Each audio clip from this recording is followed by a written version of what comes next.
Muy buenas noches a todos. Bienvenidos a esta cuarta entrega de Lágrimas en la lluvia, el programa que aspira a marcar la diferencia en complicidad con un público diferente. Vamos a hablar hoy de la hispanidad, un concepto que los centinelas de la corrección política han desterrado por completo de nuestro lenguaje, haciendo recaer sobre él el San Benito de franquista. Pero lo cierto es que hispanidad no es en modo alguno acuñación franquista, sino mucho anterior, a diferencia de lo que ocurre, por ejemplo, con la expresión Estado español, que hoy paradójicamente se emplea desde sectores nacionalistas e izquierdistas para evitar la designación de España. En Lágrimas en la lluvia siempre designaremos a España por su nombre y a la hispanidad por el suyo también, sin complejitos vergonzantes. ¿Y qué se entiende por hispanidad? Con esta palabra ocurre lo mismo que con otras de su misma familia, como humanidad o hermandad, que a la vez que designan a una gran multitud de gentes que se saltan las barreras de la raza y la sangre y la geografía en un afán de unión, nombran también un conjunto de cualidades o virtudes. Hispanidad significa, en primer lugar, el conjunto de todos los pueblos de cultura y origen hispánico diseminados por el mundo, y expresa, en segundo lugar, el conjunto de cualidades que distinguen del resto de las naciones del mundo a los pueblos de estirpe y cultura hispánica. En su defensa de la hispanidad, Ramiro de Maeztu, al indagar las cualidades constitutivas de la hispanidad, se detiene en lo que llama humanismo español, que consiste, nos dice, en una fe profunda en la igualdad esencial de los hombres, en medio de las diferencias de valor de las distintas posiciones que ocupan y de las obras que hacen. Para Maeztu, lo más característico de los españoles es que afirmamos esa igualdad esencial de los hombres sin negar el valor de su diferencia. A los ojos del español, todo hombre, sea cualquiera su posición social, su saber, su carácter, su nación o su raza, es siempre un hombre. No hay nación más reacia que la nuestra a admitir la superioridad de unos pueblos sobre otros o de unas clases sociales sobre otras. Este concepto de igualdad propio del humanismo español lo resume magistralmente Don Quijote cuando, molido y apedreado, después de alancear a las ovejas que ha confundido con ejércitos, le dice a su escudero: «Sábete, Sancho, que no es un hombre más que otro, si no hace más que otro». Y ahí es donde se distingue el concepto de igualdad propio del humanismo español del igualitarismo buenista que ahora tratan de imponernos para destruirnos como pueblo y sembrar entre nosotros la cizaña del resentimiento. Desde una igualdad esencial, los hombres son libres para hacer, y el que hace más que otro, el que se esfuerza más que otro, el que lucha más que otro, es más que otro. Pues en efecto, todas las personas son iguales en origen, titulares de la misma dignidad, de los mismos derechos y obligaciones, y corresponde al poder establecido que tal igualdad sea efectiva, de tal modo que las personas, independientemente de cuál sea su sexo, raza o credo, puedan hacerse valer en igualdad de condiciones. Y en este hacerse valer es donde se completa el principio no adulterado de igualdad.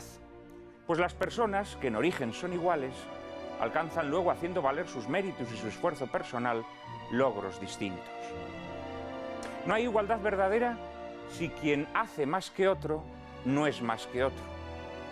Pero así es como hoy los politiquillos y los ingenieros sociales, los apóstoles del resentimiento, han adulterado el principio de igualdad, castigando al que hace mucho a igualarse con quien no hace nada, o imponiendo cuotas y paridades que no son sino la expresión máxima de desigualdad, pues supeditan los méritos personales al condicionante del sexo.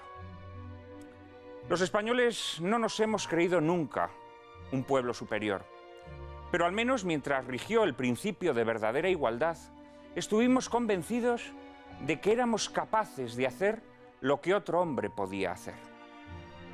Creyendo en la igualdad esencial del hombre, nuestra aspiración máxima durante siglos fue abordar empresas que estimulasen al hombre a realizar lo que cada uno lleva dentro de bondad potencial.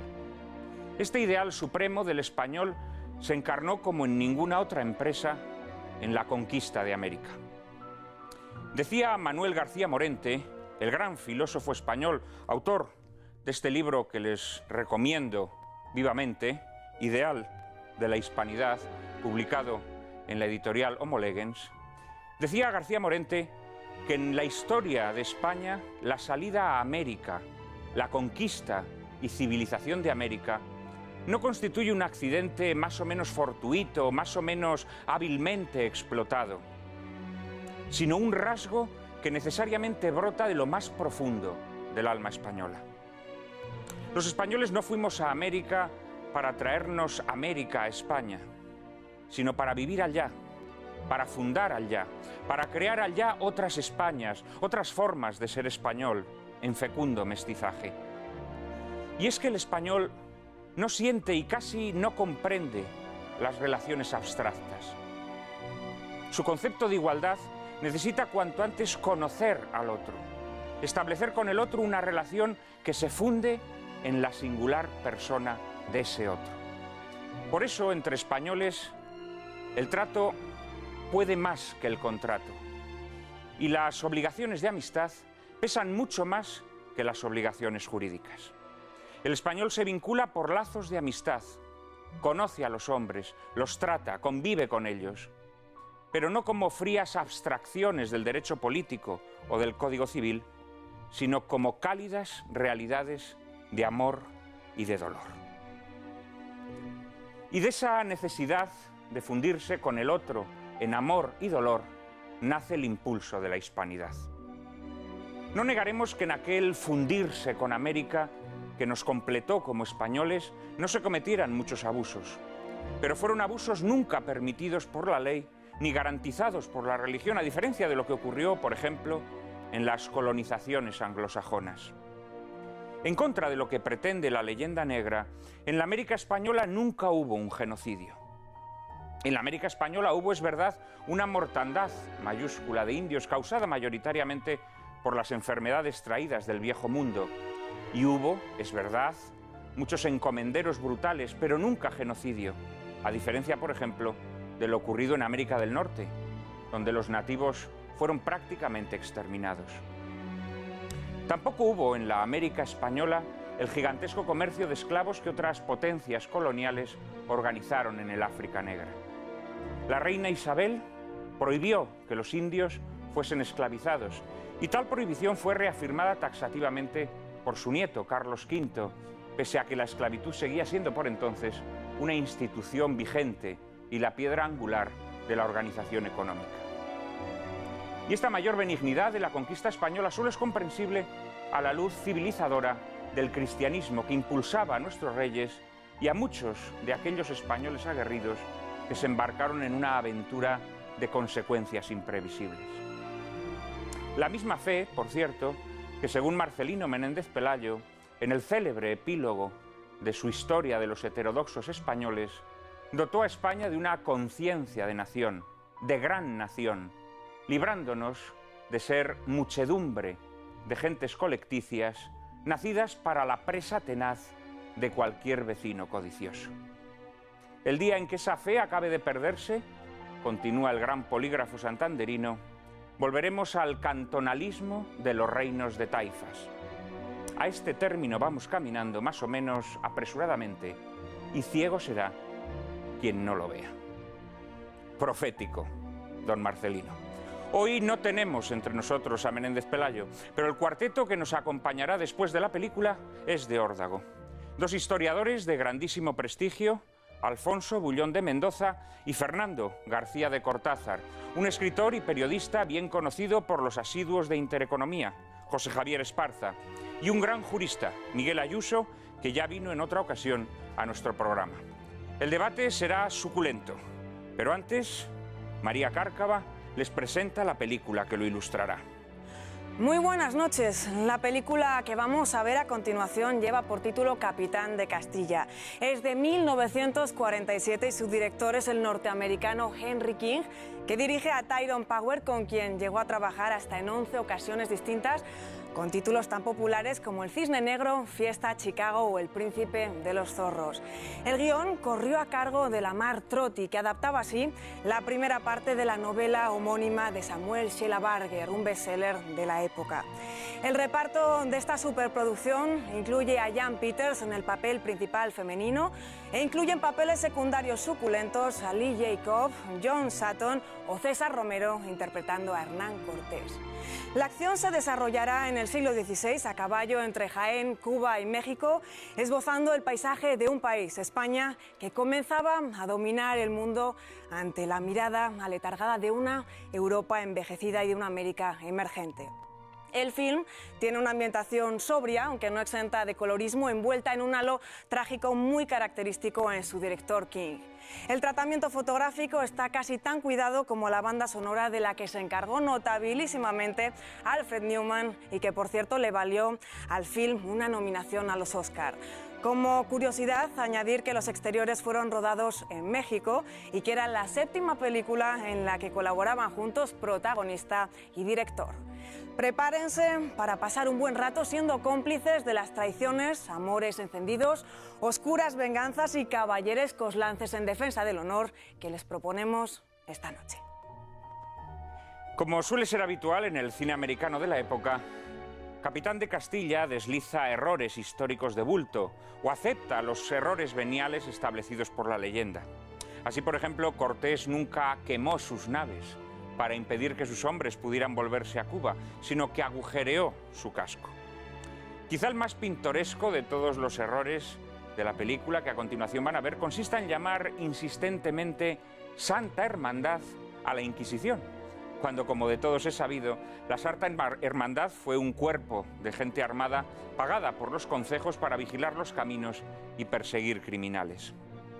Tampoco se priva Capitán de Castilla de propalar ciertas exageraciones o patrañas urdidas por la leyenda negra.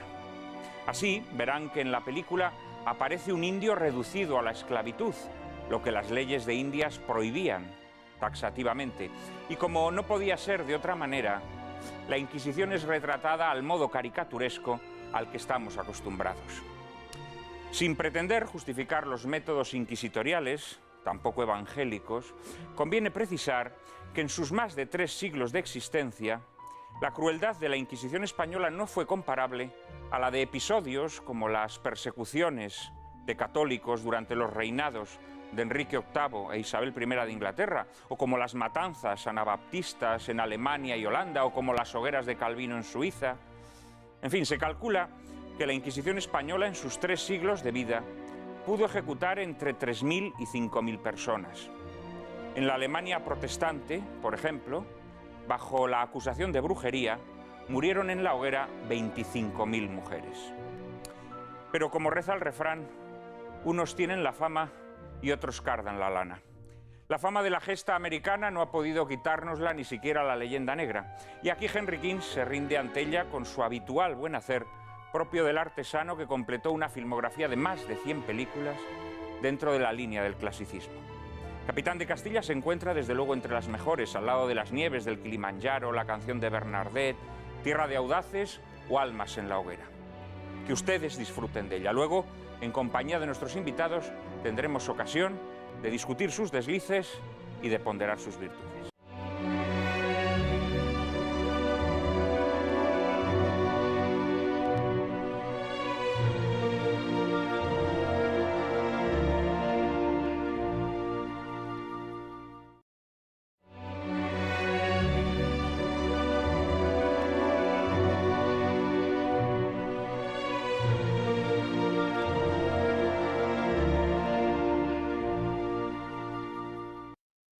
Bien, y ahí van las huestes de Cortés a encontrarse con Moctezuma, que durante toda la película, y así ocurrió en la realidad histórica, que quizás sea una de las pocas realidades históricas que se respetan, se hizo mucho de desear antes de propiciar un encuentro con los españoles, que se adentraban en sus posesiones. Bueno, la verdad es que en esta última semana, María Cárcava, hemos tenido muchísima comunicación de nuestros espectadores. Antes que nada, quisiera enviar un saludo a los amigos de la brigada paracaidista destacada en Afganistán, que sé que nos siguen todas las semanas, lo cual nos enorgullece profundamente. Ya sabéis que nuestro correo electrónico está a vuestra disposición y, por supuesto, cualquier comentario que venga de personas tan valientes como vosotros será muy, muy bien recibido. Pero además tenemos mucha gente que nos escribe, ¿no es así, María? Pero muchísima. Juan Manuel, la verdad es que nos han enviado muchísimos correos a tenor de nuestro anterior programa sobre toros. De ellos hemos seleccionado alguno como el de Isidoro Hernández, un médico jubilado que nos contaba que su padre le llevaba de niño a ver corridas de toros en Salamanca, solo cuando podían, y que la película que proyectamos la semana pasada les había emocionado tanto a él como a su familia muchísimo. También el de un chico de 13 años con clara vocación taurina, que nos explicaba su disgusto ante la situación que se está viviendo al respecto en Cataluña. Por último, un saludo muy especial a Yolanda Valle y a su padre, Manuel Valle Vallito, el espontáneo de Tarde de Toros, que nos agradecía muchísimo la elección de film y el tratamiento que los invitados le dieron al mismo. En fin, recordar después de Juan Manuel a nuestros espectadores que pueden enviarnos sus opiniones y sugerencias a la siguiente dirección: lágrimas@intereconomia.tv. Repetimos, lágrimas@intereconomia.tv. Y hoy, para hablar de la hispanidad, tenemos un cuarteto, como les avanzaba antes de la película, de auténtico lujo. Miguel Ayuso, jurista práctico y teórico, pertenece al cuerpo jurídico militar y ha sido letrado del Tribunal Supremo. En la actualidad es catedrático de la Facultad de Derecho de la Universidad Pontificia Comillas de Madrid.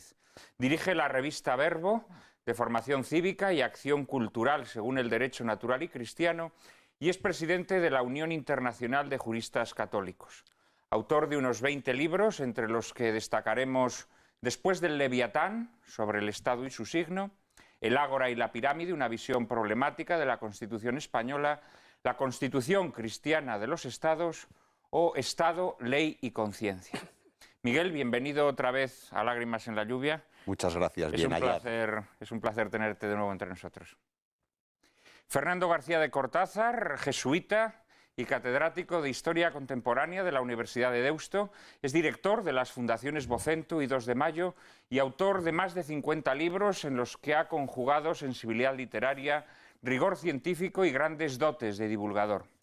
Entre sus obras de mayor éxito se cuentan Breve Historia de España, un auténtico bestseller, Historia de España desde el arte, con la que obtuvo el Premio Nacional de Historia, Los mitos de la historia de España o Los perdedores de la historia de España. En su último libro, que tengo entre mis manos, Leer España, cuenta la historia de nuestro país ayudándose del testimonio de los grandes escritores de nuestra literatura, que la vivieron en carne propia. Alfonso Bullón de Mendoza es catedrático de Historia Contemporánea de la Universidad CEU San Pablo y director del Instituto CEU de Estudios Históricos. Premio Europeo Philips para jóvenes científicos e inventores, Premio Ejército de Investigación y académico correspondiente de la Real Academia de la Historia, de la Academia Portuguesa de Historia y de la Real Academia Sevillana de Buenas Letras. Director de la revista Aportes. Entre sus obras podemos destacar La Primera Guerra Carlista, Auge y Ocaso de Don Carlos, El Alcázar de Toledo en colaboración con Luis Togores, Amor y Nobleza en las Postrimerías del Antiguo Régimen y José Calvo Sotelo, de cuyas obras completas ha sido editor. Por último, está también con nosotros José Javier Esparza, escritor. Ha ejercido el periodismo en sus más diversas expresiones, desde la crítica de televisión para los diarios del Grupo Vocento hasta la dirección de programas radiofónicos y televisivos. En la actualidad colabora en diversas publicaciones del Grupo Intereconomía y dirige y presenta junto a Pilar García Lagranja y Eduardo García Serrano el telediario de esta casa.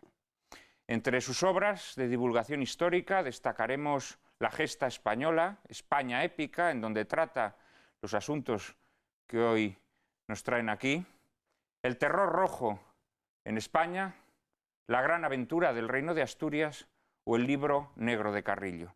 Es también autor de brillantes ensayos como Los 8 pecados capitales del arte contemporáneo o el reciente En busca de la derecha perdida, y de novelas como El dolor y la muerte, ambas integradas en una trilogía titulada El fin de los tiempos.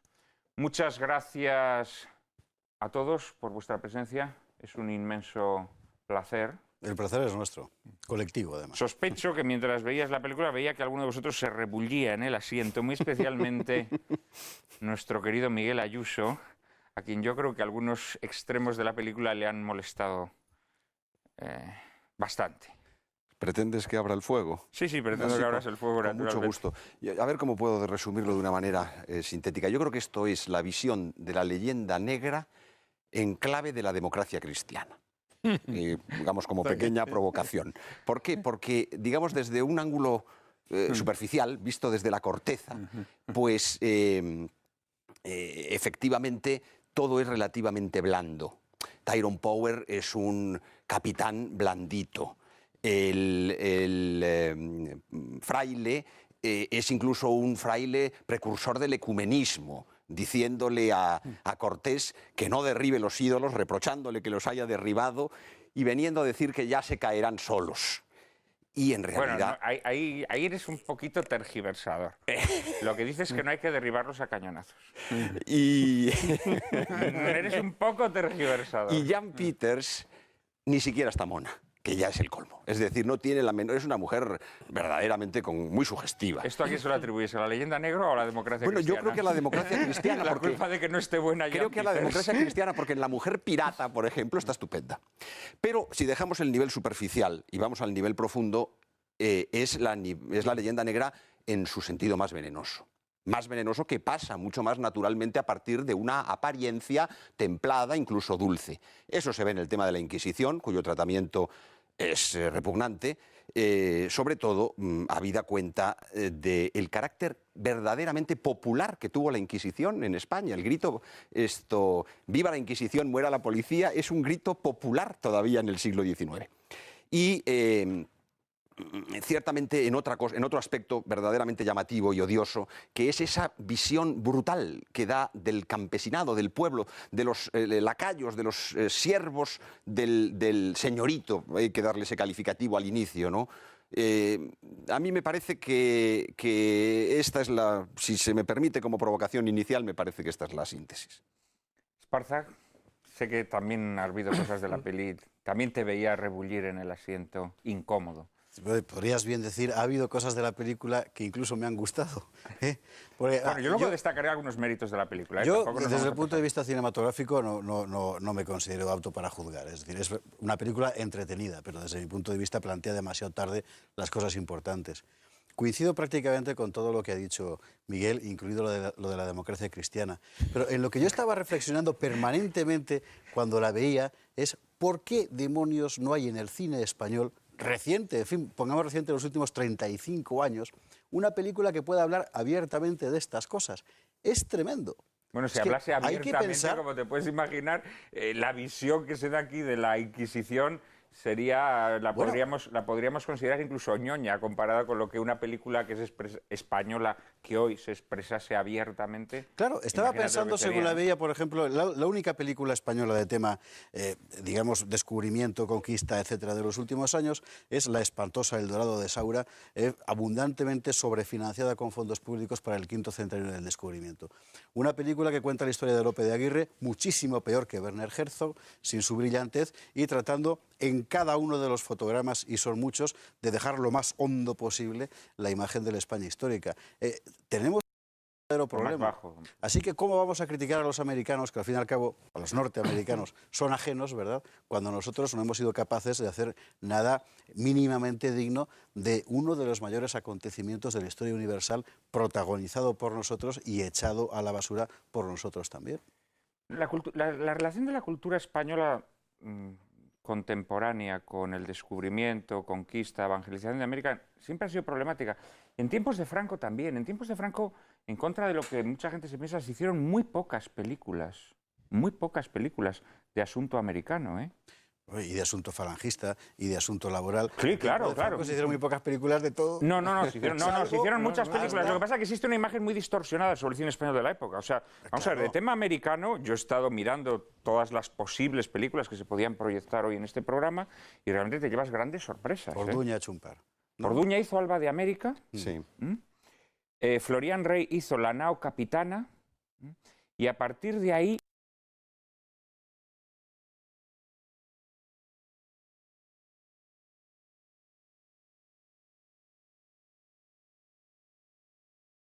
es muy evidente. Hay una represión, digamos, de la natural curiosidad y del natural deseo que todo español siente de conocer su historia por parte de las élites artísticas o intelectuales en España, ¿no? Absolutamente. Esto es muy evidente. Y ciertamente, cada vez, las pocas veces que la historia de...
En las casas donde hay abusos de este estilo, poner a los novios bajo un depósito judicial y dejar que se puedan expresar con libertad.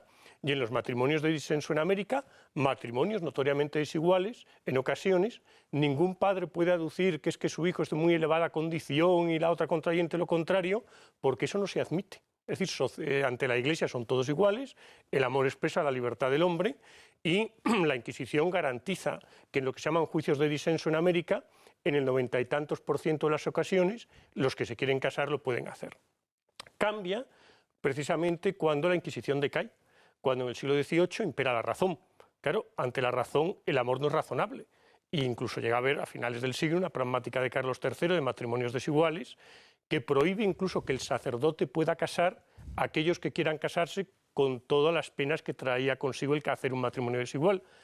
Por lo tanto, ya digo, aquí, pues para resaltar algo de la Inquisición, y puesto que ha salido, decir que era la gran defensora del amor en el antiguo régimen. Bueno, mira, al final el amor entre Jan Peters y Tyrone Power sin la Inquisición no hubiera sido posible. Exactamente, sí.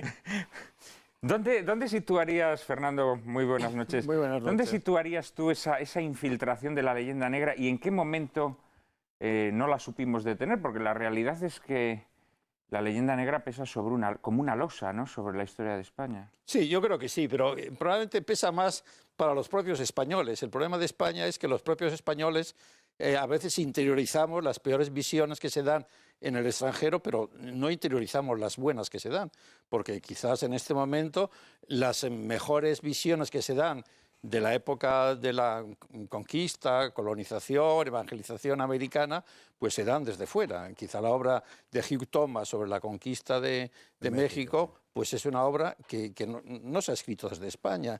Y viene a dar razón a aquella frase que yo a veces he empleado en mis clases, no sé de quién es, que la conquista la hicieron los indios y, por el contrario, la emanciparon los españoles, puesto que en el siglo XIX los criollos eran españoles que estaban descontentos de cómo se les trataba o querían efectivamente, imbuidos por ideas de la Ilustración, ideas de la independencia de América, querían, diríamos, independizar, emancipar ese gran territorio. O sea que yo creo que efectivamente la leyenda negra nos ha hecho mucho daño, como nos han hecho mucho daño, y en esta película también se ven los grandes mitos de España. España es la creadora de mitos de grandes mitos literarios, como yo no creo que haya otro país. Es decir, somos los creadores de la Celestina, somos los creadores de Don Quijote, de Sancho, de Don Juan. Aportamos lo suyo también al gran mito de Carmen, de Mérimée y compañía. Pero no quiere decir eso... Y el Cid, que es un personaje histórico, pero es un mito literario. Efectivamente, el Cid también, puesto que además el poema del mío Cid se escribe 100 años después del héroe real y se escribe con una mentalidad clara. Eso sí que es manipulación histórica también. Se escribe con la idea de engrandecer el poderío de Castilla y de colocar a los nobles en su sitio frente a la monarquía, ¿no? O sea, eso sí que es una cierta manipulación. Ahora que hablamos de manipulación histórica se ha dado siempre, y en este gran texto es una clarísima manipulación de la historia con un claro objetivo, como he dicho, destacar el poder de los reyes sobre los nobles y destacar el poder de Castilla sobre los demás reinos, efectivamente. Entonces, pero no quiere decir ¿Y qué mitos históricos plantearías tú como mitos tergiversadores, digamos? No, pero quiero decir que a todos los periodistas, historiadores se sienten, y cinéfilos o directores de cine, se sienten la tentación de creer que todos los españoles somos Quijotes o Sancho Panza. A mí el otro día un periodista francés me preguntaba sobre si Florentino, el director o presidente del Real Madrid, era Don Quijote. Y le dije, pues mire, no creo que sea muy Don Quijote, es un empresario que calculará la inversión, los riesgos de su inversión. Entonces no me parece que conviene... Era el ventero. Sí, claro, ¿no? Está bien, eso sí. Oh, entonces yo creo que... Carrasco. Claro, entonces que es un problema que también este tipo de películas nos plantean, ¿no? Es decir, España tiene una gran imagen, o un exceso de imagen, pero no quiere decir que esa imagen sea buena. ¿Qué imagen tiene Bélgica? Pues probablemente pues ninguna. ¿Qué imagen tienen los belgas? Los españoles tenemos una gran imagen, pero probablemente pues no ajustada a la realidad de un país ya moderno, de un país que, bueno, pues que los asuntos económicos y las multinacionales ya no les son ajenas, por muy ajenas que pudieran ser ese tipo de reflexiones económicas en el siglo XVI, y que, sin embargo, pues seguimos con esa imagen muchas veces en el exterior y en la crónica periodística, pues de Don Quijote, de Sancho, el donjuanismo, el fraile, el cura, el militar, etcétera, etcétera, que todo esto, diríamos, aparece en América. Por ejemplo, es clarísimo, y menos mal que ya los filólogos pues lo han puesto en su sitio, cuando dicen los españoles implantaron a base de arcabuz, etcétera, el idioma. Bueno, pues el mapa lingüístico americano se completa a finales del siglo XIX. Cuando se construye el ferrocarril argentino, pues se da cuenta la gente de que es bueno hablar en una especie de lenguaje universal, que es el español, frente a suizos, argentinos, italianos, etcétera, que están trabajando ahí. Y entonces el mapa se complementa. ¿Por qué? Porque la Iglesia ha explicado el Evangelio en las lenguas autóctonas, en las lenguas nativas, y no ha hecho gran esfuerzo por decirlo en español. O sea que por un lado está eso, y por el otro lado, bueno, pues cómo no recordar, cuando llega el 92, para aguarle a España el festín y la fiesta del 92, la Comisión Justicia y Paz, presidida entonces por el arzobispo Echegaray, luego Cardenal Echegaray, que se ha caracterizado, pues como saben ustedes... que es francés, porque la gente pensará que es de San Sebastián. Exacto, está muy bien. Caracterizado por... Vasco-francés. Vasco-francés, efectivamente. Por Gabacho cardenalicio. Bueno, pues el hecho, no sé si lo sabéis, es impresionante. Mira, la Comisión de Justicia y Paz saca un documento terrorífico sobre el origen del genocidio y del racismo en el mundo. Y entonces lo pone directamente, el texto de esta comisión lo pone en la conquista de América. Entonces yo estaba como asesor, como fuera, en una revista que sigue existiendo, que se llama Cuenta y Razón, que la presidía entonces Javier Marías. Y Julián Marías. Julián Marías, y la dirigía Javier Tusell. Bueno, entonces Julián Marías me dijo, bueno, tú que eres muy combativo y muy beligerante, ¿por qué no respondes al cardenal, bueno, que no era cardenal entonces, al arzobispo Echegaray? Y entonces leo el texto. Entonces yo digo, ¿cómo puedo abordar la respuesta? Entonces estoy pensando, bueno, voy a ir a la Enciclopedia Británica, voy a ver la voz racismo, etcétera, etcétera. La veo y no me inspira nada. Pero he aquí el descubrimiento que voy a la Enciclopedia Francesa y el arzobispo Echegaray se dedicó a copiar casi literalmente trozos de la enciclopedia francesa en su texto, en donde ponía que el origen del racismo, del genocidio, lo relacionaba con Hitler, etcétera, etcétera, estaba en la conquista de América, pero eso está ahí. Y entonces se permitía decir que, bueno, que había excepciones, como por ejemplo Bartolomé de las Casas y Francisco de Vitoria y Francisco Suárez, a lo cual yo contesté, se ve que no ha leído a ninguno de los tres, porque no les podría poner en el mismo saco. Al poco obispo de las Chiapas solo estuvo 7 meses, cuando la obligación de un obispo es residir en la diócesis, solo estuvo 7 meses en Chiapas, compararlo con la gran gloria filosófica de Vitoria o de Suárez. Este tema que ha sacado Fernando es muy interesante, porque claro, nosotros nos estamos dirigiendo ahora a 2, 3 generaciones de españoles que han sido educados en la convicción, 1, de que los españoles esclavizaron a los indios, 2, de que la Inquisición quemaba a los indios para que se convirtieran, 3, de que allí hubo un enorme genocidio de los que los responsables somos nosotros. Y es interesante porque las 3 cosas son 3 falacias monumentales y, sin embargo, es la convicción generalizada.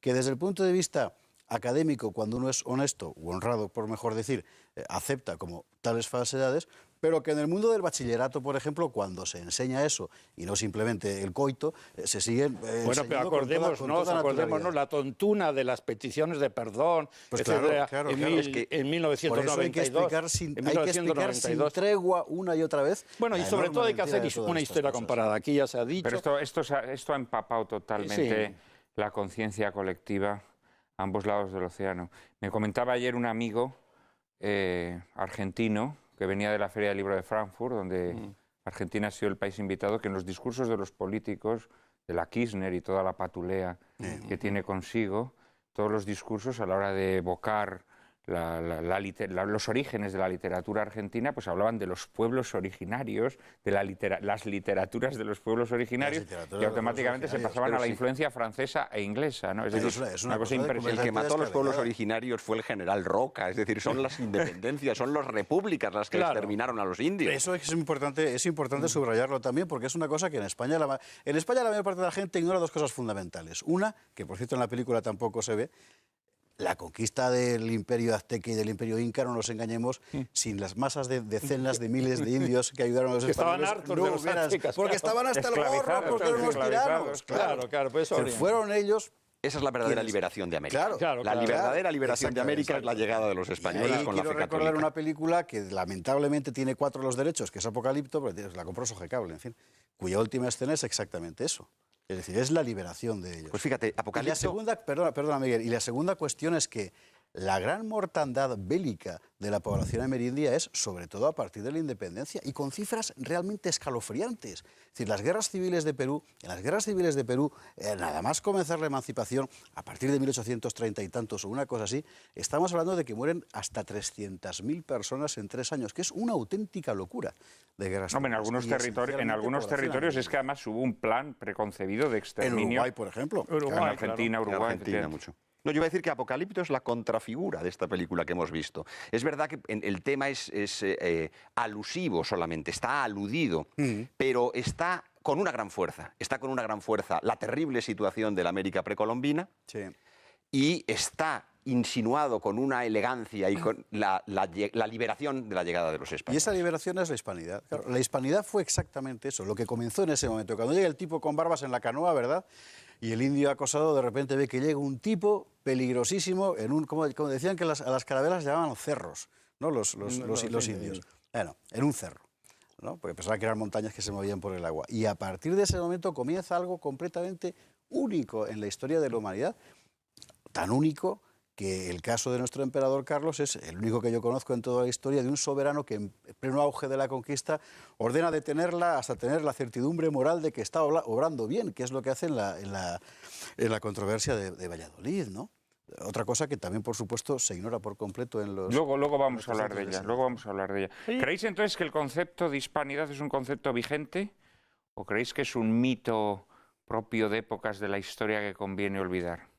Bueno, habría que separarlo... Perdón. No, bueno, antes quería plantear una cosa, y es que, por ejemplo, cuando todo el tema del aniversario del descubrimiento se empezó a hacer hincapié desde ciertas historiografías en que aquí había sido realmente en un descubrimiento sin un encuentro. Un encuentro, sí. Claro, encuentro pasaba por dar igualdad a las dos culturas que se encontraban y sobre todo por considerar que había una sola cultura americana cuando había, como se ha estado planteando, muchas distintas. Es decir, México no era azteca, como denuncia muy bien Vasconcelos en uno de sus libros. México estuvieron encantados, los mexicanos, los aztecas eran muy modernos y gran parte de los habitantes estuvo encantada de la española. También pasaba lo mismo en las zonas que habían ido ocupando los incas, es decir, que no hay un encuentro de culturas, sino que hay una cultura ya evolucionada, que sí es una síntesis de la cultura europea y además con la aportación de la cultura árabe, que es la que llevan allí los españoles, y que realmente no se puede pretender que la realidad que hoy en la América española, que es una realidad que habla español, que es todavía mayoritariamente católica y que tiene una cultura del mismo tipo que la nuestra, es anterior a la llegada de los españoles. Por tanto, hispanidad lo que ocurre es que, aparte de que tiene dos significados, simplemente el ámbito territorial en que se habla la lengua española, por así decirlo, lo comentamos o el ámbito, digamos, de aquello que caracteriza, aquello que caracteriza al ser español, que para un García Morente sería pues, el ideal del caballero cristiano. Claro, es un ideal que evidentemente hoy estaría en crisis, pues dado que lo que se está vendiendo a través de los medios de comunicación no hay ni caballeros ni cristianos. Claro, evidentemente. O sea, yo creo que es un concepto, plantea, por ejemplo, Cosgrau, un rector que fue de la Universidad de Valencia, en que la hispanidad siempre perenne, que es no tanto una cuestión de pasado, presente como de futuro.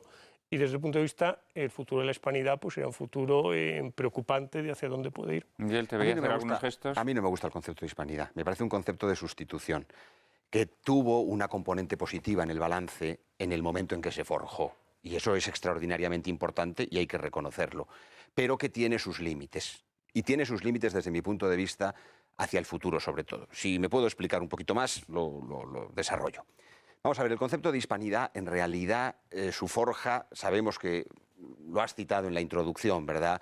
Tenemos dos, aunque parece ser que el que utiliza el término es don Zacarías de Vizcarra y Arana, autor de un libro precioso, por cierto, llamado Vasconia Españolísima también, pero digamos los hombres a los que va unido la historia del concepto de hispanidad son Maeztu y Morente. Y Maeztu y Morente son dos personajes de algún modo no paralelos, no idénticos, sino convergentes. ¿En qué sentido? En que en Maeztu nunca perdió la fe del todo. Cuando Eugenio Vegas en Acción Española le tituló un artículo Razones de una conversión, pensando en Donoso, se enfadó Maeztu y dijo, no, yo siempre fui católico. El artículo tendría que haberse publicado como ¿por qué me hice más católico? ¿Y por qué se hace más católico Maeztu? Por la hispanidad. Es la hispanidad, es la recuperación de la hispanidad después del paso por múltiples estadios a lo largo de su biografía, bastante tormentosa, donde la recuperación de la hispanidad, digamos, le conduce al reforzamiento y purificación de su fe. El caso de Morente es el contrario. El caso de Morente es un intelectual kantiano, liberal, es un escéptico, es un agnóstico. De la institución libre de enseñanza. Es un hombre de la institución libre de enseñanza. Él es un hombre muy ponderado, ha sido subsecretario con la monarquía en los últimos tiempos, ha sido decano de la Facultad de Filosofía durante la República. Él no es un institucionalista come curas. Él es un hombre culto y él es un hombre moderado. Ahora bien, es el asesinato de su yerno, es el exilio, la huida a París, el exilio de la zona roja. Morente, de donde se escapa, como tantos otros, es de la zona roja, no de la zona nacional. Gente que escapó de la zona roja. Ortega, Marañón... Algunos pocos pudieron, Ortega, Marañón, Pérez de Ayala... Carrasco Formiguera, que lo...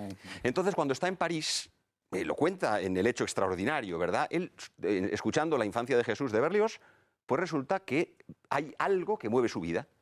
Y es la recuperación de la fe. Y entonces, esto es lo más interesante. Por eso el caso de Morente es extraordinario para el tema que estamos tocando. Casi más que el de Maeztu, con todo lo importante que es Maeztu. Si no te importa, después de la publicidad vas a contar a nuestros espectadores el caso de Morente. Volvemos en unos instantes.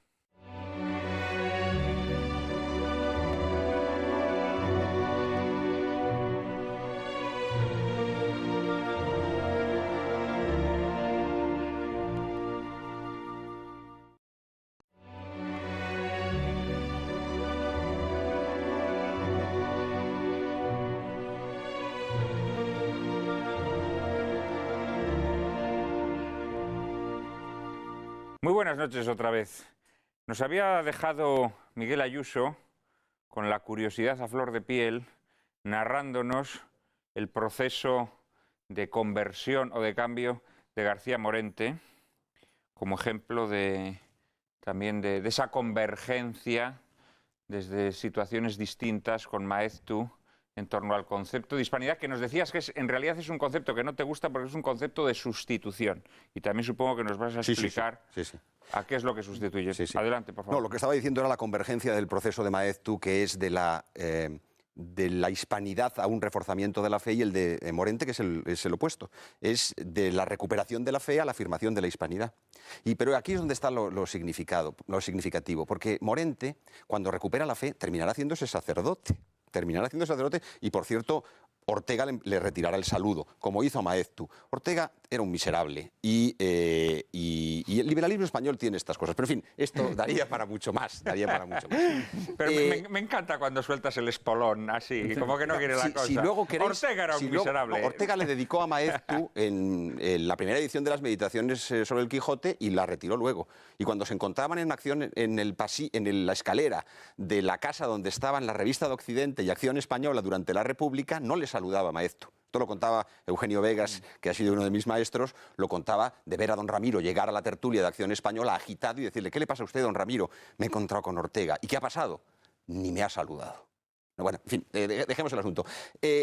Morente... Tenía visión de futuro, Ortega. Tenía visión de futuro. Y con Morente, que era una suerte de discípulo suyo, le retiró el saludo y se acabó. Murió Morente para la Revista de Occidente después de que se convirtió al catolicismo y se hizo sacerdote. Murió. No existe el Morente para ellos. Bueno, entonces, Morente, en esa situación, ha recuperado la fe y él sigue siendo kantiano, porque es que la recuperación de la fe, la gracia, no sortea, la efusión de la gracia no sortea los edificios conceptuales. Es decir, él sigue siendo kantiano. Incluso un kantiano puede salvarse. Incluso un kantiano. Por supuesto que te puede salvar. Incluso un kantiano puede salvarse. Un herderiano que... Él se da cuenta que tiene que cambiar, se da cuenta de que tiene que intentar hacer una síntesis de lo mejor, si es que había algo, de su pensamiento anterior con el tomismo y con la filosofía cristiana. Y a eso se dedica los últimos años de su vida. No lo consigue, muere antes. Pero lo que de una manera inmediata, límpida, transparente, es como si se acostó europeísta y se levanta antieuropeísta, tradicional y católico. La visión de la unidad católica como elemento central de la historia de España es inminente, súbita, fulminante. Ese es Morente. Y ese es el Morente final. Y esto es muy significativo porque demuestra ese eje, cómo ese eje de la historia de España es inmediatamente comprensible por la razón para quien ha recuperado la fe sin necesidad de grandes esfuerzos intelectuales. Muy importante el ejemplo de Morente desde mi modesto punto de vista. Bueno, entonces, ahí tenemos ya la doble experiencia convergente de Maeztu y de Morente. ¿Pero por qué digo que es un concepto de sustitución? Porque en realidad el concepto de hispanidad es un concepto que tiene esa fortuna y que se corresponde con la pietas patria, se corresponde con la virtud del cuarto mandamiento y tiene esa importancia por personas que no habían sido patriotas, por personas que no habían practicado esa virtud y que la comienzan a practicar. Pero digo que es un concepto de sustitución porque en realidad se queda corto, porque la hispanidad como concepto cultural tiene su interés. En realidad sustituye a la cristiandad hispánica, es decir, a la monarquía hispánica. Y ese es el elemento central. Y ese es un elemento que ya no es solo cultural, que ya es político. Y que tiene que ver con la interpretación completa de la historia de España. De la cristiandad mayor que se rompe cuando nacen los estados europeos y que queda reducido en la monarquía hispánica durante la época de la Casa de Austria como cristiandad menor. Y esa cristiandad menor incluso rota en el siglo XIX por la irrupción de las ideas liberales, ilustradas y liberales, que lejos de ser las que construyen España, son las que destruyen España y que quedan reducidas a una especie de cristiandad mínima que sustancialmente sería el carlismo. Claro, pero lo que ocurre, perdón, es que la sustitución, si me dejas un momento, que plantea Zacarías de Vizcarra, es una sustitución al día de la raza. Es decir, no a lo que tú has planteado, que sería evidentemente mucho más amplio, sino a la idea de Día de la Raza que se acuña para el 12 de octubre como fiesta en Argentina y que naturalmente plantea Vizcarra. Esto no tiene ni pies ni cabeza, porque además seremos la raza cósmica. Por lo tanto, el sustituir eso por hispanidad sí me parece un progreso. Claro. Evidentemente, si nos vamos hacia el retraer al sentido de la historia de España, sin duda. Digo que distinto. Yo creo que es una cosa buena, pero que tiene sus límites. Esa sería lo que... Sí, yo creo que Miguel ha explicado el asunto. No es que lo hayas explicado al revés. Lo que quiero decir es que lo que querría decir es que darle la dimensión positiva y eficaz al término sería justamente reconstruir el camino inverso. Y lo que ha contado Alfonso es literalmente como ocurrió, es decir, para Zacarías Vizcarra la hispanidad era una forma de ennoblecer y engrandecer algo que no dejaba de ser un capricho caciquil, ¿verdad?, de los políticos argentinos, que era lo del Día de la Raza, que era una cosa. Con la hispanidad se convierte en algo mucho mayor. Y tal vez hoy, para un país que ya ha dejado de ser socialmente cristiano, mejor dicho, que ya ha dejado de reconocerse en la catolicidad tradicional española, pues es más preciso decir esto, la hispanidad sí puede volver a ser un puente para reencontrar lo que fueron y para que no dejen de ser lo que fueron. Es que la hispanidad en un contexto como el de ahora, disolutorio, no tiene sentido apenas, porque la ideología liberal no puede entender la hispanidad sino el business. Pero no es la única ideología posible y además... Todo se puede y el socialismo lo único que ve en la hispanidad es una especie de lugares donde experimentar con movimientos subversivos y revolucionarios. Entonces, o bien carne de cañón para las empresas o bien carne de cañón para la revolución, es muy difícil que en unos esquemas ideológicos como los de las ideologías dominantes pueda haber espacio para la hispanidad. Claro, pero ¿quién ha hablado de las ideologías dominantes? No. Bueno, yo creo que no tiene ningún sentido, sobre todo en la línea en que lo vivió Ramiro de Maeztu, que conoce el término, conoce a Zacarías de Vizcarra cuando era embajador en Argentina, y entonces, sobre todo, como ha dicho Alfonso, me parece estupendo que frente a la raza, que ya estaba en decadencia, pues dice, inventémonos otro tipo de fiesta. Habría que recordar a nuestros espectadores que ya tampoco en España se llama el Día de la Hispanidad, se llama Fiesta Nacional como el 12 de octubre. 12 de octubre. Entonces yo entiendo... Eso yo creo que nuestros espectadores lo tienen claro. Lo que pasa es que nosotros hemos querido recuperar el concepto. No, por eso. Sé que ya no se llama. Yo tampoco quiero recuperarlo. Me parece que la historia pues debe dejar ahí sus muestras y la historia ha venido a traer pueblos... ¿Y qué quiere sino que convivan en mansedumbre? Tampoco conviene sacar el hacha ahora para decapitar mueros muertos ni alancear franquistas tampoco. Pero bueno, entonces en ese sentido yo creo que, Ramiro de Maeztu la difundió.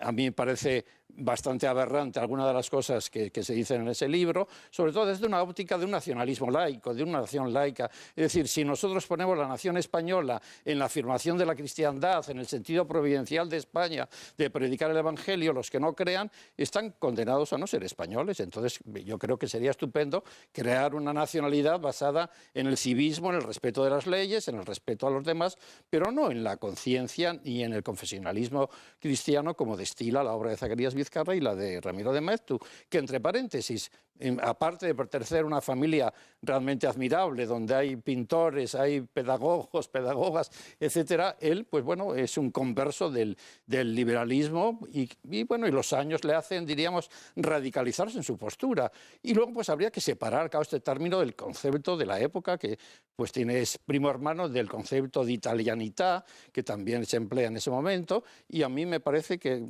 que podemos hablar de una España que se prolonga en América, pero yo no creo que no tuvimos ninguna llamada a la providencia ni para predicar el Evangelio, ni para hacerles hablar español, que lo hablaron cuando lo quisieron, etcétera, etcétera. Digo, son fenómenos contingentes y yo creo que Dios está ocupado de otras cosas y no habría que meterle tanto, yo creo, en eso quizá naciones. Explique la actual situación de España, de verdad. Bueno, igual estamos dejados de la mano de Dios, que es una frase muy castellana, pero que Dios, que también se hablaba del silencio de Dios. Cuando estudiamos teología en los años 60 y 70 continuamente se hablaba del silencio de Gambra. No, totalmente, no de Gambra, de toda la teología alemana hay y francesa. Hay un libro de Müller en el que lleva esa rúbrica también. Pero como ha dejado Fernando el asunto, está ideal para que empecemos a pelear. A pelearnos, pues sí. Yo creo que sí, estoy esperando. Estoy sorprendido de que os estéis De momento se ha traicionado nuestro querido amigo Fernando porque ha utilizado la palabra crear. La necesidad de crear una nación laica, una nación basada sobre vínculos que no sean los vínculos de la fe. Bueno, eso es que la nación se crea continuamente. Si decía Renan que era un plebiscito diario, tenemos que decir que estamos creando también la nación del 2010 y que entonces ni el historicismo, ni el militarismo, ni el confesionalismo anterior a Méndez y Pelayo, y que lo recoge en esa obra magnífica, y no me duelen prendas, que casi todos los historiadores creo que hemos leído, muchos no se atreven a citarla, yo sí me atrevo a citarla, y mis perdedores de la historia de España, bueno, tienen un sitio también para los que Marcelino llama heterodoxos, yo les llamo perdedores, o les llama herejes, etcétera, pero son grandes personajes como Valdés, como Blanco White, etcétera. Pero no son perdedores, son pocos, sobre todo. Es que la gran clave de la historia de los heterodoxos de don Marcelino, desde mi punto de vista, sin esto no se entiende nada, es que se podía hacer la historia de los heterodoxos. La que no se podía escribir es la historia de los ortodoxos, porque la historia de los ortodoxos no cabe, es la historia de España. La de los heterodoxos se puede hacer porque son pocos. Bueno, bien. Yo no quiero derivar ahora, en un momento en que estamos hablando de América, en una pelea entre Marcelino Méndez y Pelayo y los demás. O sea, que creo que es un verdadero... Tal como tú lo has planteado, al final el toro ha quedado puesto en el siguiente, en el siguiente lugar. En que la nación no tiene que ver nada, ni con la religión, ni con las identidades, sino que tiene que ver más bien con el préstamo, con el contagio, etcétera, etcétera. De que América es un ejemplo. ¿Cómo no va a tener que ver la nación? Es decir, lo que hace que todos ¿creéis que la nación está en el siglo VI? Claro, pues claro. Una cosa, Fernando, ¿cómo no va en el tercer concilio de Toledo? ¿Cómo no va a tener que ver la mitos. nación? Es decir, lo que hace que vivamos juntos con el camino que nos ha traído hasta aquí.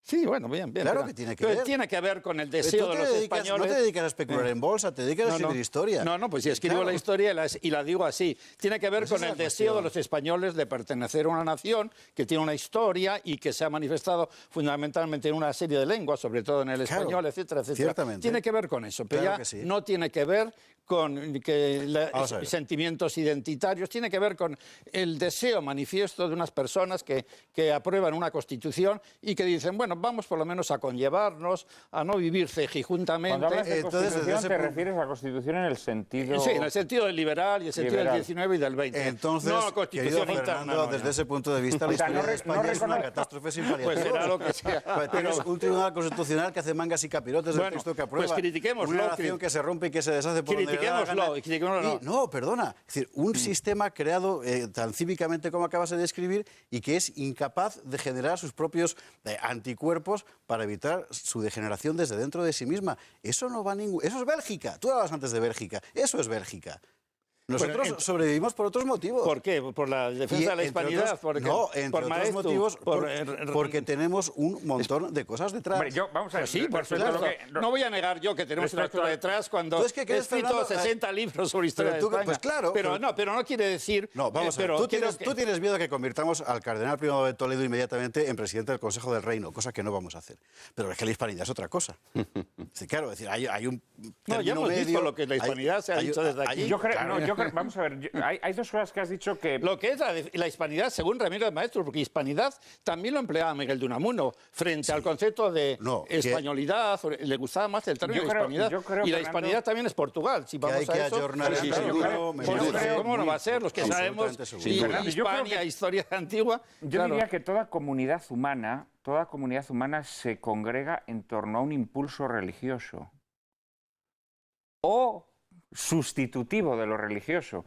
Es decir, sí, yo creo que las personas se vinculan y sienten que comparten cosas, sí, compartiendo una fe, compartiendo, hablemos en el caso de otras civilizaciones, de otras culturas, sí, compartiendo un culto, ese es el origen de las comunidades humanas.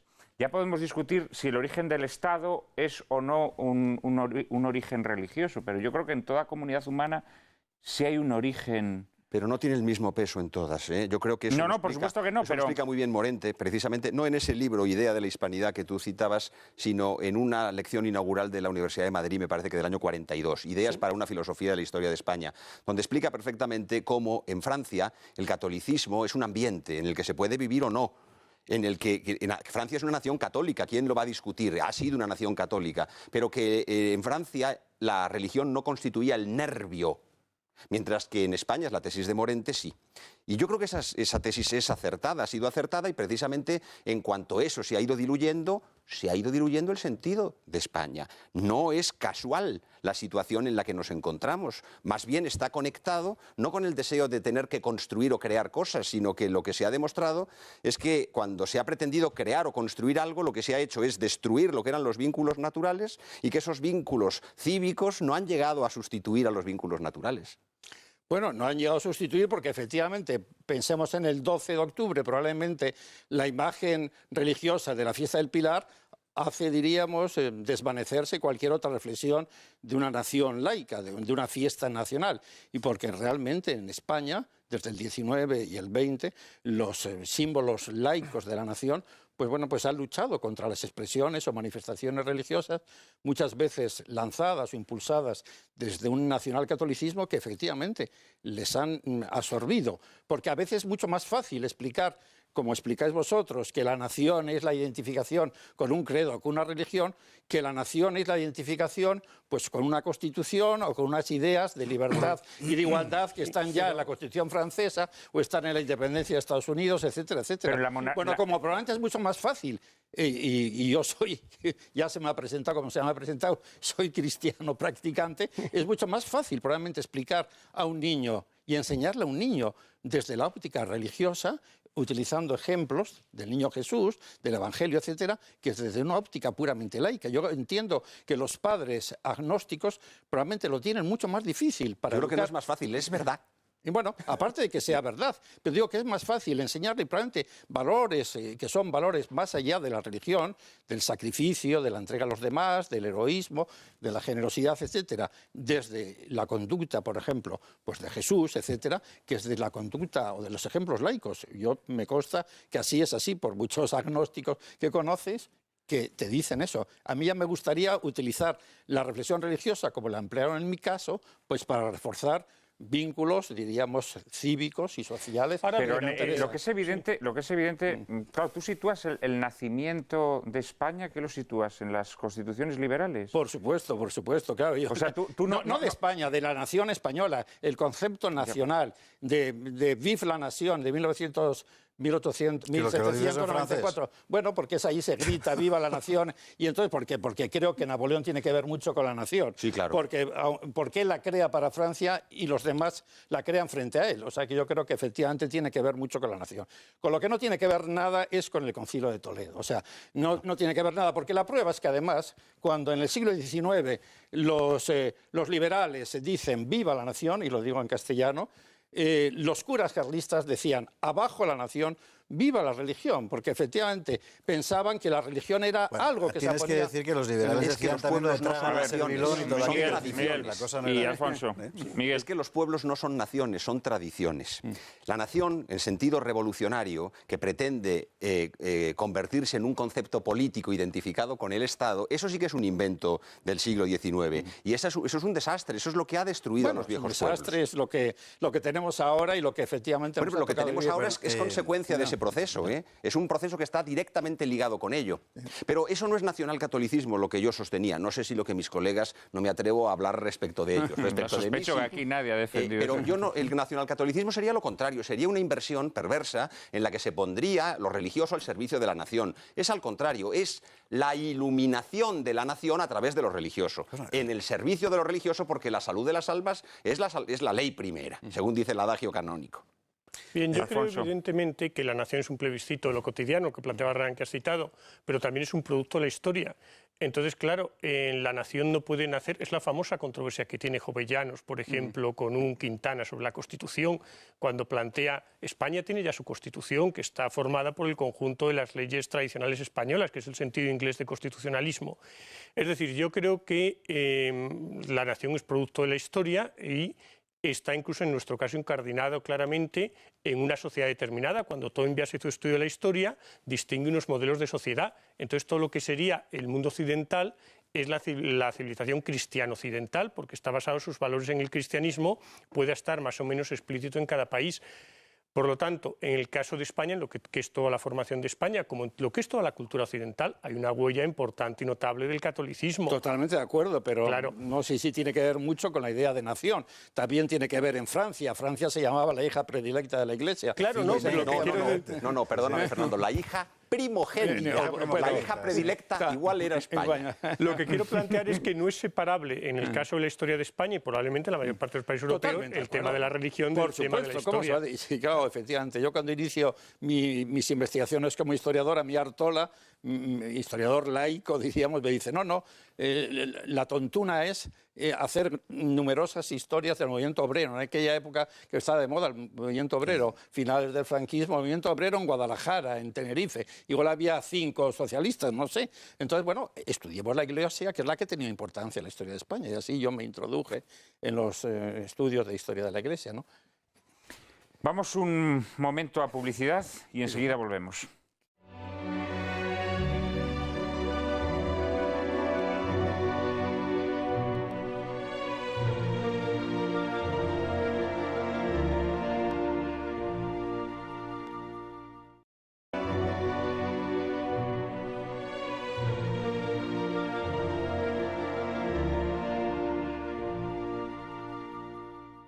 No se pueden imaginar nuestros espectadores las cosas tan interesantes que se discuten aquí en los intervalos publicitarios.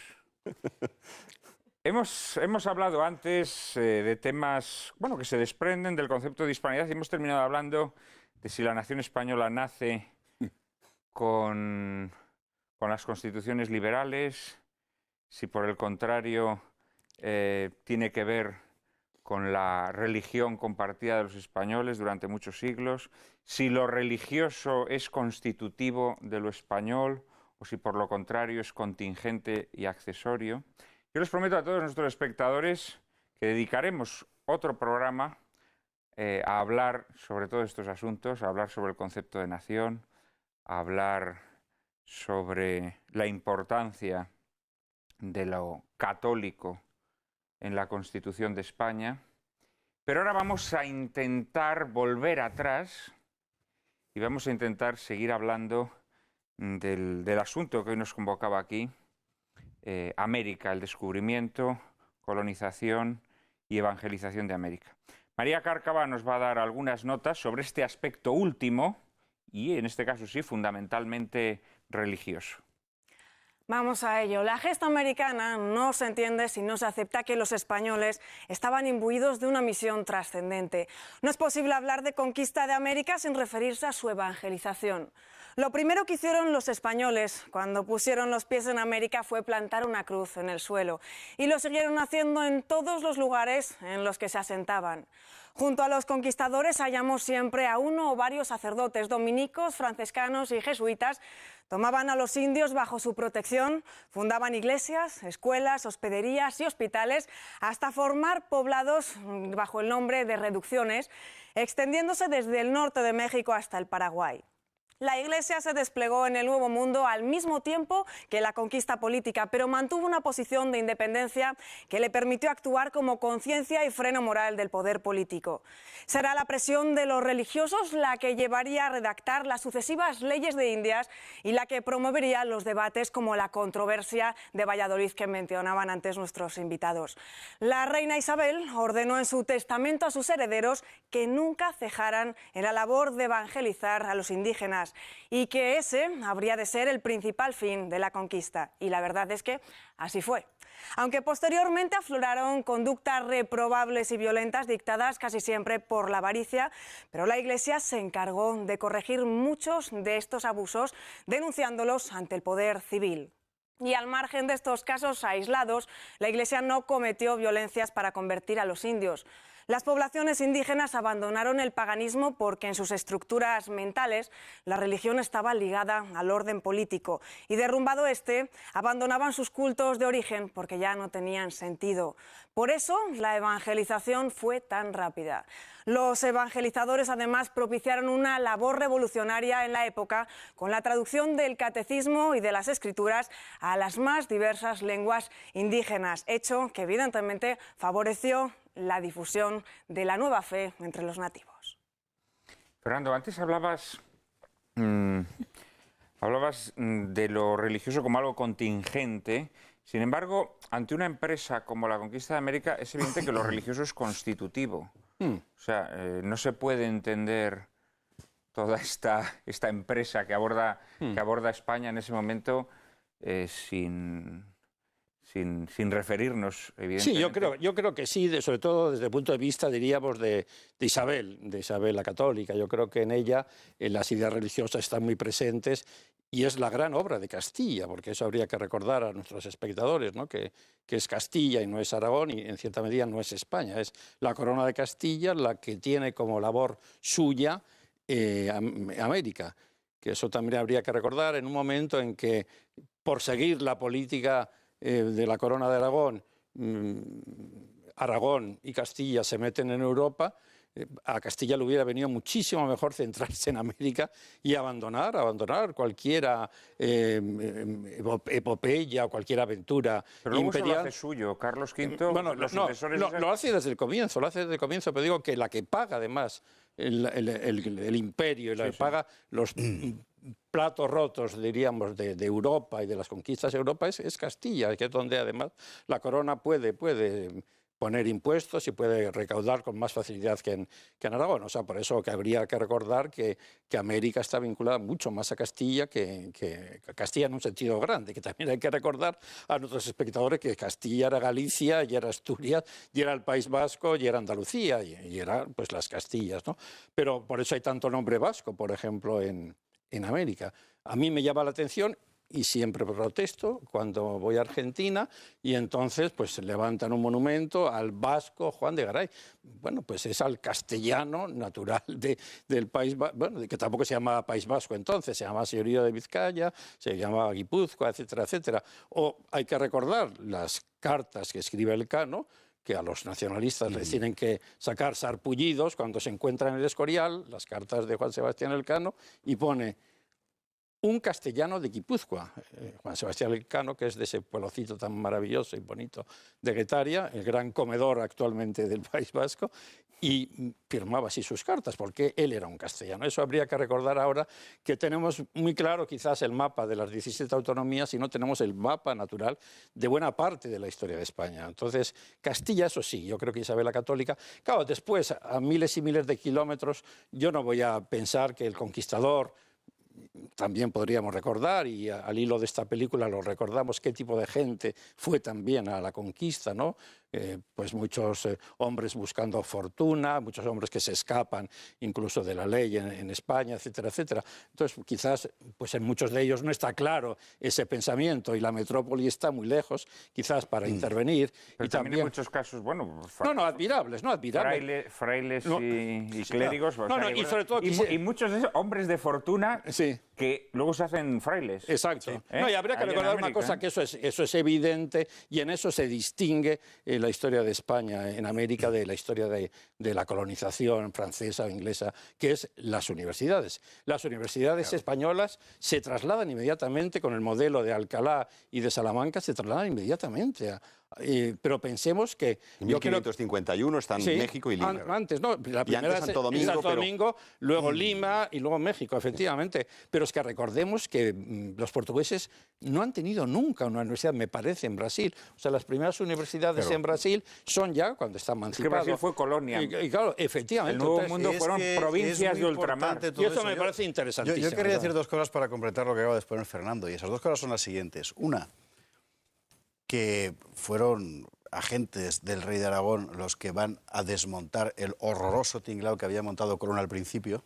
y gracias a eso es posible hacer un tipo de colonización distinto, porque los primeros años fueron una catástrofe. Y dos, que precisamente lo que hacen es un tipo de colonización que no tiene nada que ver con lo que se estaba haciendo en Europa y con lo que habían empezado a hacer los portugueses en África. Y así se crea una forma nueva de estar en América, que es una forma típicamente española, castellana si quieres, pero ya digo, introducida por dos agentes del rey Aragón, valenciano uno y catalán el otro, creo recordar, ¿no? Y a partir de ahí comienza una concepción completamente diferente que lleva muy pocos años después a que se prohíba el paso de penados a América.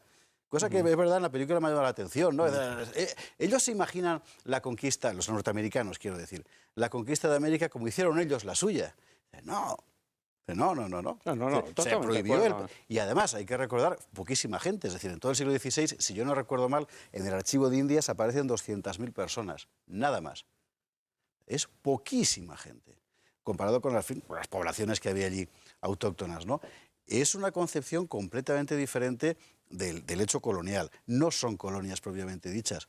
Y el enorme aparato jurídico que empieza a desarrollarse a partir de entonces, enorme para la época y para los estados de la época, creo que precisamente lo atestigua. Eso es lo que hace que tenga un valor. Bueno, claro, las leyes de Burgos son de 1513, 13, y son de 1513, claro, efectivamente. Es enseguida. Enseguida, todavía claro. Casi no se sabe lo que es América, se puede pensar que es la de Cuba, que es la India. Santo Domingo, no, claro, México, o sea, no, y ya realmente está. no, eso sí, eso es admirable, ¿no? Bueno, y la producción, diríamos, teológica, filosófica, de ahí nace Francisco de Vitoria, y de ahí nace el derecho internacional. Eso sí que nos podemos sentir orgullosos los españoles, es decir, la aportación de España es enorme, y muchas de ellas a través de América, claro. Y el hallazgo intelectual de que hay otra persona que tiene una dignidad semejante a la tuya, que por eso no lo pueden esclavizar, no es porque la reina tuviera un capricho. Bueno, eso es fundamental, eso claro. es básico. Los indios nunca fueron esclavos, ¿no? Bueno, Bartolomé de las Casas pedía que se sustituyeran por negros. Por eso Voltaire lo pone verde.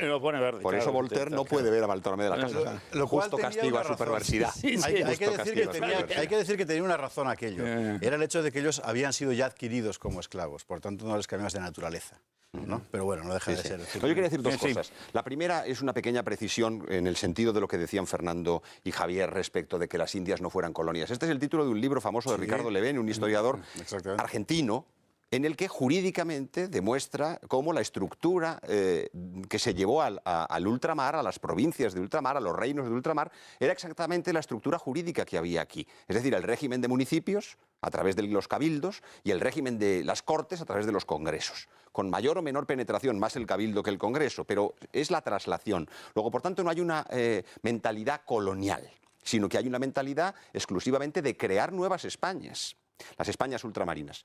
Pero aquí enlazo con el tema de la distinción entre dentro de los conquistadores y los frailes. Es decir, evidentemente en los religiosos que iban a América, la intención de su viaje era precisamente el de la evangelización. No se puede pretender que la intención primaria de quienes iban a América como conquistadores fuera la evangelización. Creo que esto sería absurdo sostenerlo. Lo que ocurre es que mejores o peores, pecadores o muy pecadores, eran católicos, vivían en una concepción comunitaria de la existencia regida por la religión católica, de tal manera que cuando obraban en América, con todos sus defectos, actuaban como católicos.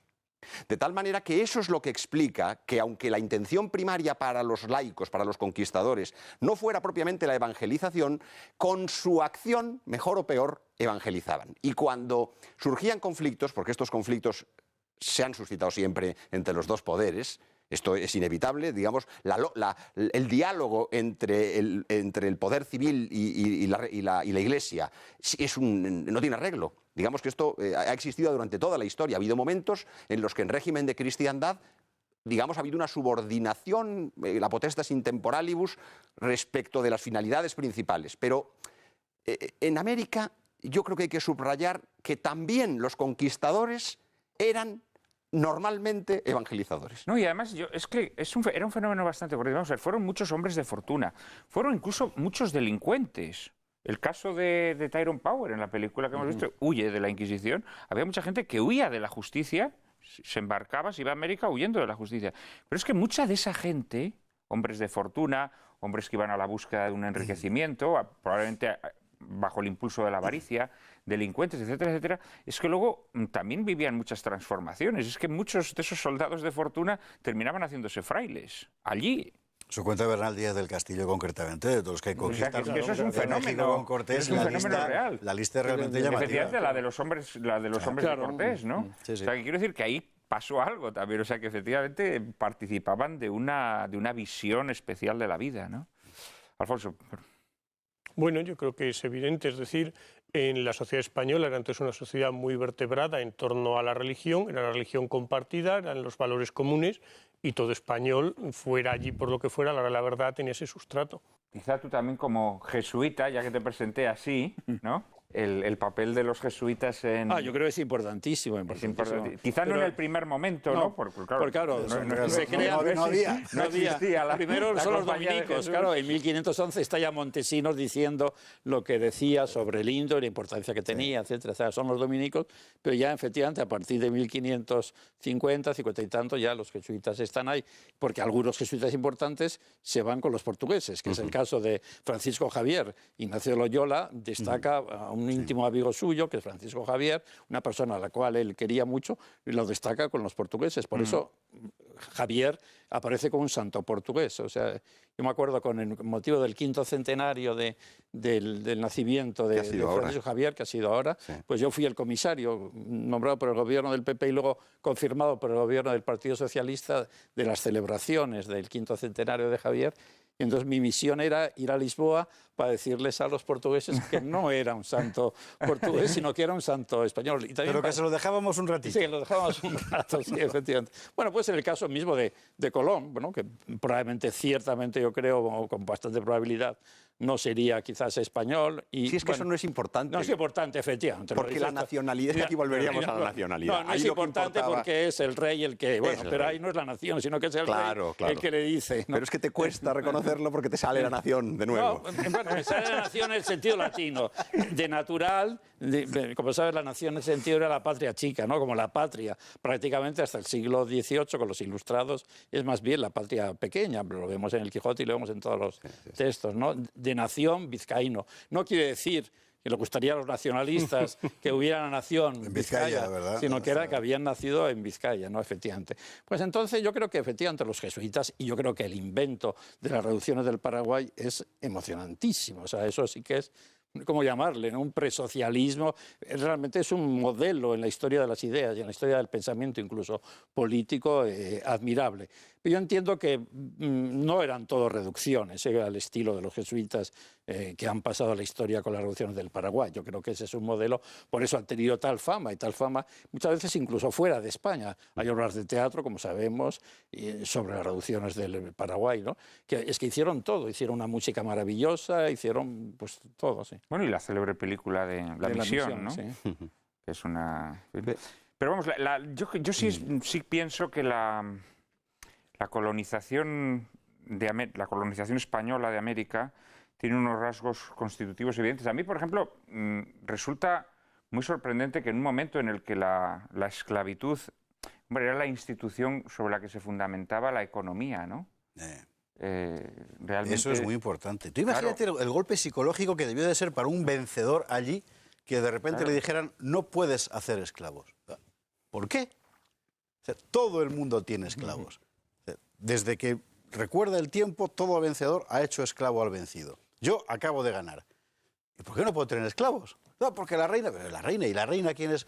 Debió de ser un golpe psicológico extraordinario. No nos podemos hacer una idea porque estamos viviendo en el siglo que vivimos. No, pero hay que pensar frente a los tradicionalistas que cualquier tiempo pasado fue peor. O sea, que los historiadores... Aquí todo el mundo lleva asco a sus sardinas. Y son sardinas en lata todas ellas. No son en lata, no. No, pero esto es una novedad revolucionaria. Yo esto lo comparo, sinceramente... O sea, que es distinto el derecho de manumisión del derecho de sindicación. Es decir, la humanidad ha progresado. Y efectivamente, la pena de muerte que ha existido en multitud de países, ahora empieza a ser... Fernando García de Cortázar acaba de decir que la humanidad ha progresado gracias a Isabel la Católica. No, sí, es lo que han hecho. Gracias a la historia. Sí es verdad que es algo... O sea, es algo... Yo, el testamento ese de Isabel la Católica creo que es un documento, pues no sé, como la carta de San Pablo a Filemón, ¿no? En la que le pide que acoja a Onésimo como un hermano, no como esclavo. O sea, si hay un avance humano... Yo creo que sí. O sea, ahí descubres, no sé, como una persona que tiene una inspiración... acontecimientos que nos dicen también lo contrario. Claro, es decir, es que la hoja estamos del a 70 años del Holocausto, estamos a menos de 70 años del Holocausto. Es decir, la hoja del progreso moral es como la hoja de temperaturas de un enfermo. Pretender que es creciente y que es asintótico, eso es la ilusión de la Ilustración, y es falso. Y cuando Fukuyama dice el final de la historia, yo le rebatí a Fukuyama diciendo no, la historia no puede haber terminado porque hay muchísima parte de esta humanidad que está condenada, como diría Bartolomé de las Casas para los indios de su época, está condenada a morir antes de tiempo, ¿no? Efectivamente, entonces tiene que haber una historia que redima a esas zonas de África, de América Española. La historia termina cuando se completa el número de los elegidos, querido padre García de Cortázar. Es decir, que cuando se completa el número de los elegidos es cuando se produce la segunda venida. Nos tiene que decir desde el Valle de Josafat, a ver. Hay muchas cuestiones muy novedosas. Hemos mencionado esta de los indios. La presencia española no tiene nada que ver en los territorios americanos, no tiene nada que ver con las presencias de otras potencias. Es decir, la forma en la que los españoles se asientan allí... Pero eso estoy totalmente de acuerdo, como cuando dicen que España es un país violento. Menos violento que Francia o que Inglaterra. Pero habría que hacer una historia comparada de lo que supuso, diríamos, la dinastía Hannover en la implantación, del Imperio Británico, o las guerras de religión en Francia, o la actitud de Enrique VIII, María Tudor, Isabel I, etcétera, etcétera. Bueno, claro, por una sola noche, la noche de San Bartolomé, ¿verdad? Tuvo más víctimas que toda la Inquisición. Claro, eso más de 300 años. Pero sí, claro, sí, aquí hemos visto a Hernán Cortés con su intérprete, que es la Malinche en la película. Bueno, eso también es una cosa insólita. No, y un personajazo, en ningún otro... La Malinche, un personajazo. En ninguna otra dominación europea hubiera sido concebible que un caudillo de la dominación... Hay que recordar a doña Marina, que es el hombre, perdona Miguel, el nombre que era el nombre que le daban a la Malinche, que era una esclava que los padres de ella, aztecas, habían vendido a los mayas. Los padres la habían vendido cuando tuvo un hermano varón, ¿verdad? Y a estos mayas la entregan a su vez a Cortés como objeto, como regalo, cuando llega. Es que la realidad del mundo americano era esa, ¿eh? Tenemos que dejarlo aquí, lamentablemente. Tenemos que suspender. Cada día dura menos. Coloquio. No hay que pedir. Yo lo que pediría a nuestros invitados es que volviesen a estar aquí el día que hablemos de la nación española, en donde seguramente tendremos ocasión de seguir comprobando sus disensiones. Pero que no esté solo yo, Alfonso está, a medias está conmigo, yo creo, ¿no? Alfonso no ha estado ahí. La historia contemporánea no puede decir. Y Javier tampoco del todo, ¿eh? Un pasito adelante, un pasito atrás. No, el que decididamente está en contra es nuestro amigo Ayuso. Ha sido un placer y un gran honor teneros a todos hoy aquí. Y ciertamente os cito a que sigáis viniendo a Lágrimas en la Lluvia. Muchas gracias y muchas gracias a todos nuestros espectadores por acompañarnos. Después de la publicidad les diremos de lo que tratará el próximo programa.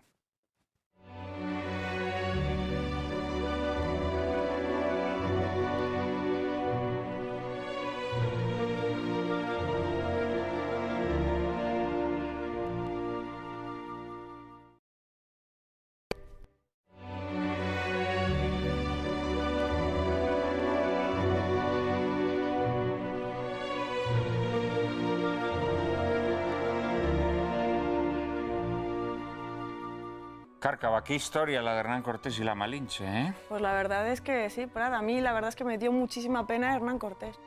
No, Hernán Cortés le causó muchos disgustos esa relación, pero la amaba de veras, ¿eh? Aunque en la película apenas se nos ha insinuado. Sin embargo, tú fíjate, a mí me recuerdas un poco a la Malinche.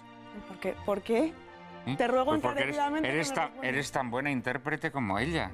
Yo cada vez que necesito que alguien traduzca mis palabras al inglés, inmediatamente echo mano de Cárcava, que tiene un conocimiento del inglés mejor que el que yo tengo del español. Qué bien que el jefe me ha hecho incumplido. Claro que sí.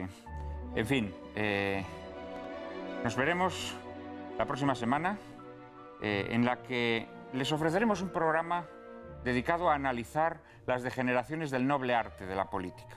La corrupción, las manipulaciones mediáticas y también los posibles antídotos con una política que sea regenerada desde abajo. Analizaremos también el fenómeno de los Tea Parties que tantos ríos de tinta está haciendo correr en los últimos meses. Y que la verdad es que tan cabreados tiene a los progres del orbe entero. También vamos a ilustrar nuestro debate con una extraordinaria, divertida y emocionante película del maestro Frank Capra, Juan Nadie, protagonizada por Gary Cooper y Barbara Stanwyck, en la que un hombre ingenuo es utilizado con fines poco nobles en una campaña política. No se la pierdan, ya saben que a partir de ahora no podrán llorar lamentando que la televisión es un desierto de la inteligencia y el buen gusto. Ahora ya pueden refrescarse en el oasis que cada viernes les brinda lágrimas en la lluvia. Todos los viernes a las 10 de la noche, aquí, en Intereconomía Televisión.